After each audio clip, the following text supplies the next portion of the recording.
On March 24th, 1998, Stanley Meyer, inventor of the fuel cell engine, an engine that could power an automobile off of plain drinking water, met up with his brother and two Belgian investors at a Grove City Cracker Barrel restaurant. Stanley's brother said Stanley took a sip of cranberry juice, instantly grabbed his throat, bolted out of the restaurant, fell to his knees, and started to vomit violently. His brother chased after him to see what was wrong, and with his last dying breath, Stanley said, "They poisoned me." Hi, my name is Tasha, and this is my series White Rabbit, where we deep dive into anything spooky, odd, or just interesting while I apply some special effects makeup. Today's look in honor of Stanley Meyer and his fuel cell engine, I will be applying some bubble makeup across my face. This look is super easy. It is very beginner friendly, so if you ever wanted to try any of the looks I posted, this would be the one. Remember to hit that subscribe button if you want to see more of me, and let's get into it. Stanley Meyer came into this world as a twin on August 24th, 1940. He spent the bulk of his life in Columbus, Ohio. After graduating high school, Stanley joined the military. I also did see that Stanley briefly applied to Ohio State University, but honestly, I'm not sure if that means that he briefly attended or he just applied. But Stanley was an incredibly intelligent man. His twin brother Steven said that ever since he was a small child, he always wanted to build and create something new. Stanley was described as a kind, religious man who dedicated and attributed all of his work to his faith. And speaking of work, Stanley was a very busy man. In his lifetime, he had applied for over 200,000 patents. It was to the point where the patent office gave Stanley special preferences with his patents. The turnover for Stanley's patents was about 8 months, when normally it would take much longer than that. But the board saw Stanley as someone that was really ahead of his time. They were so impressed with his inventions, they were like, yeah, we know that's fire, send that through. They were just passing them on through. I did look up some of his patents, and they are very sciencey. A lot of them involved fuel gas, fuel cells.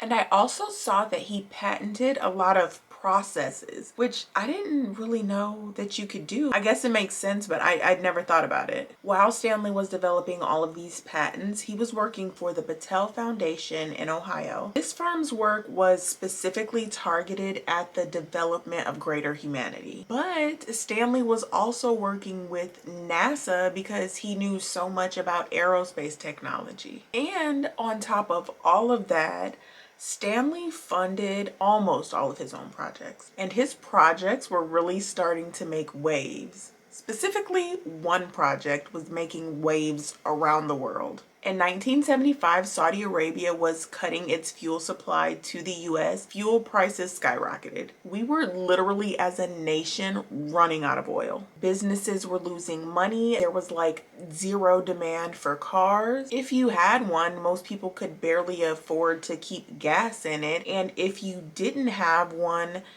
the prices were not tempting you to get one. So Stanley saw this as a problem, and he wanted to be the one to fix the US's dependency on oil. He got to work, and what he came up with was called a hydrogen-fueled cell car, which basically translates as a water-powered car. The way this invention worked was it took water and it split the hydrogen and the oxygen apart. The hydrogen would be burned to create energy, and then the oxygen and whatever water remained would just go out through the exhaust pipe, which means no pollution. Stanley built this prototype dune buggy, and it was powered by water, and he drove this dune buggy all over the United States. He just wanted to show people that it was possible. In spite of seeing it, there were a lot of naysayers, and they just said it was impossible. It's not possible to get enough energy from water to power a vehicle. Stanley was even sued during this time, and he lost. The courts had 3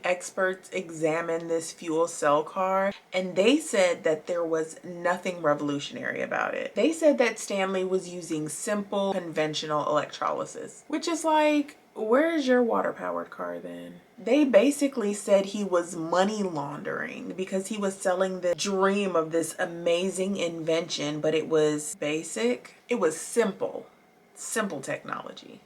There were others that stated that Stanley's buggy was literally doing the impossible. It was breaking all the rules that we thought we knew about science. Stanley was getting a lot of attention for his prototype. And I mean, of course, it's a water-powered car. He had reportedly received many buyout offers for his invention. Around this time, he also started getting visits from these mysterious people from overseas. I don't know what that was about. I mean, Stanley was getting unwanted government attention. Just when you have a water-powered car, something that could like essentially change the world, everybody's gonna want in or want you out. Two of these mysterious people that Stanley met were Belgian investors. We don't know their names, but these investors set up a meeting with Stanley on March 24th, 1998 to discuss investing in his fuel cell car. Stanley brought his brother Steven and they all met at that Cracker Barrel restaurant. As far as I can tell, no real discussion was had. After the men sat down, Stanley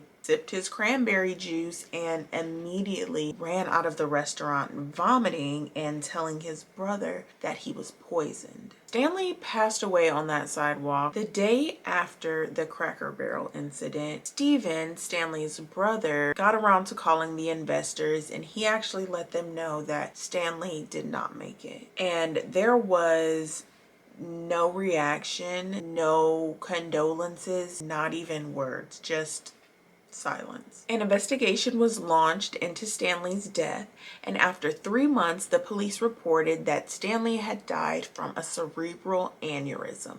There are many people who call bullshit on that. Stanley's brother being one. They think that Stanley was murdered to suppress the information that he had.